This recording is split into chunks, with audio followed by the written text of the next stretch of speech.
Hello, everybody. Toxic Talk, Pike over here. Let's talk history. A little bit about history of money and world reserve currencies. So, currently, right now, we are like mid of a massive transformation because U.S. is about to lose its status as the reserve currency, the USD. USD is very popular in a lot of places. Many places I go, I see a lot of people use USD in the world.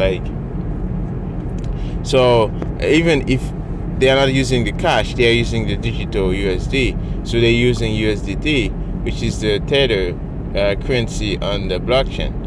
So it's very popular. A lot of people trust it. But let's see where this trust came from, right? Because a little bit of history.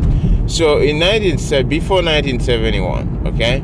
So the US dollar was backed by, the gold, right? So basically, if you have a dollar bill, you could redeem that for gold. You can go to a gold dealer and they will give you like a back-to-back gold equivalent of that dollar. So a lot of people trusted it around the world because they say, "Oh, this currency is very strong, it's very stable, it kept its value for quite a long time, right?" And you see the money expansion, like U.S. is like created $7 trillion over like 2 centuries, something like that. But let's stay there for a moment. So it stayed relatively stable for quite a long time, right? So what happened after 1971 is when they printed so much money, they got in trouble. They got themselves in trouble because now you create too much of something, it becomes worthless. So, and then people around the world start losing trust. They're not sure if the U.S. have all this gold really. So they bring all this money back to U.S. so they can get their gold, right? Just as promised. Well, Richard Nixon at the time, 1971, he said, "Hey, we're gonna temporarily remove that rules, right? Because it's gonna hurt the dollar, right? Because it doesn't make sense, right? You're gonna have to give all this gold, right? But the truth is, they didn't have the gold. That's the truth, okay? So now, since then, they temporarily, okay? As I said, temporarily, but it was permanent. We're just finding out that it was all permanent the whole time. So now it's about to be the same time, like 50 years from there, right? From 1971, like a little bit over 50 years from now. To now is the moment of the truth, right? Because first of all, it's all fake money. They don't have gold. They don't have anything backing it. So, and second, most countries, right, they are sanctioned. They are getting sanctioned to use that money, right? Any money that has a sanction on it is not money, okay? If you're limiting people from using it, so what you're doing, you're basically preventing. So you're losing value. You're losing customers on the currency, okay? If you have a business, right, you say, well, this type of people cannot buy from this business, right? So you are losing customers, okay? So you are losing business every time you say that, right? You're not a businessman or a businesswoman. You're not making business. So this is what's happening. Every now and then, they say, "Oh, Ireland is not allowed to transact in that SWIFT network, cannot do transaction." So what happened? Well, they go use something else. They're not gonna sit there and say, "I never use anything." They're gonna still use something. They're gonna use something else. So they go play somewhere else.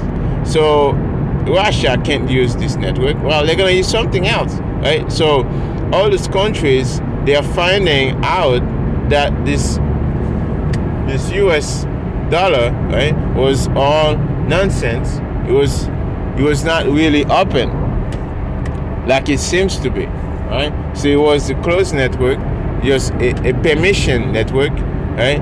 So they have to need permission to use it. So what's gonna happen now?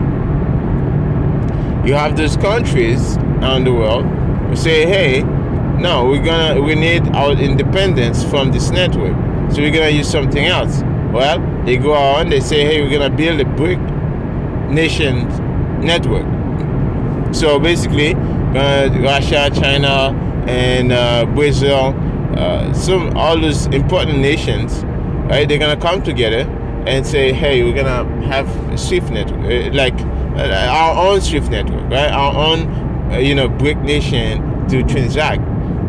So a lot of people don't understand the importance of this, right? They don't understand how deep that is in the world, because of currency, right? Because the US dollar will never be the same, because the moment, right? Wait the moment, like Russia, UAE, okay, Iran, all those big nations with massive weight on the global economy, right? With global energy, right?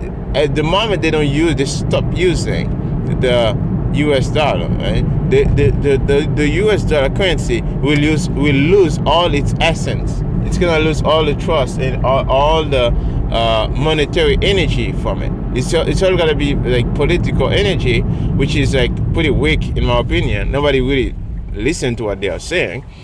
So by the way, I'm not sitting here to be like, oh, I'm for this, for that. I don't care who wins. It's in Bitcoin we don't care, right? So in Bitcoin, wherever the energy is, we're gonna go. If you welcome us, we're gonna come and we're gonna use it, and we're gonna bring business to your country. And so this is how we are. So we are fluid. We're just like water, right? If you try to tax too high, right? The Bitcoin is gonna go somewhere else. Okay, so we don't care. Okay, Bitcoin is flexible. It's just like flexible.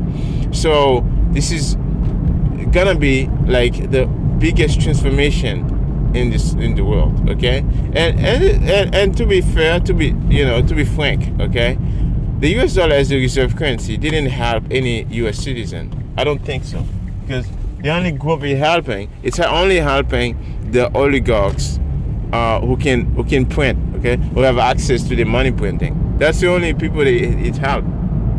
It doesn't help the average Joe who is working every day. No, it's destroying your purchasing power. It's making you poor, because the more they print money, right, they make the stock market go up, they make the housing prices go up. But if you're renting, if you're a single dad or a single mom, you're not gonna make anything. No, you're gonna stay poor. Okay, so that's the thing. So, and also they send all the job overseas, right? Because they have to print to send those money over there, and then to bring the job. So they have to give you drug to destroy yourself, right? The average person in the US, okay? So it's not helping you as an individual, right? It's destroying you. It's destroying your families, your friends, your relations. It's destroying that, right? So if you don't have a reserve currency, you can be more honest. You can be, okay, yeah, now I have to work harder to get what I need, right? I don't have to go expecting junk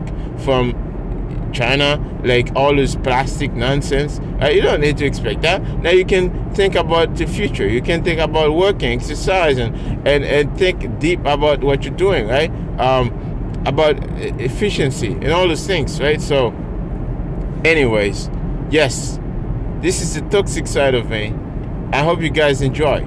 And so this is a little bit of history of like how the US dollar became the reserve currency, because and I didn't finish the part of the story, because after 1971, when people started to go get our gold, and they couldn't get our gold when Nixon changed the rules. So what happened? So they needed, why the US dollar was still relevant? It's because they needed a way to keep it relevant, right? To keep the trust.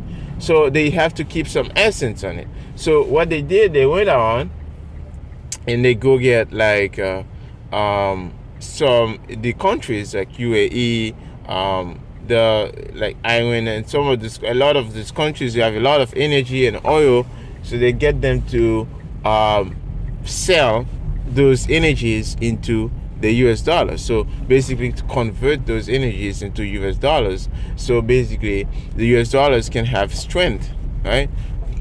It can still be strong currency, so it can still keep some trust in it. So this is how they could really keep this US dollar, Germany, keep running and running.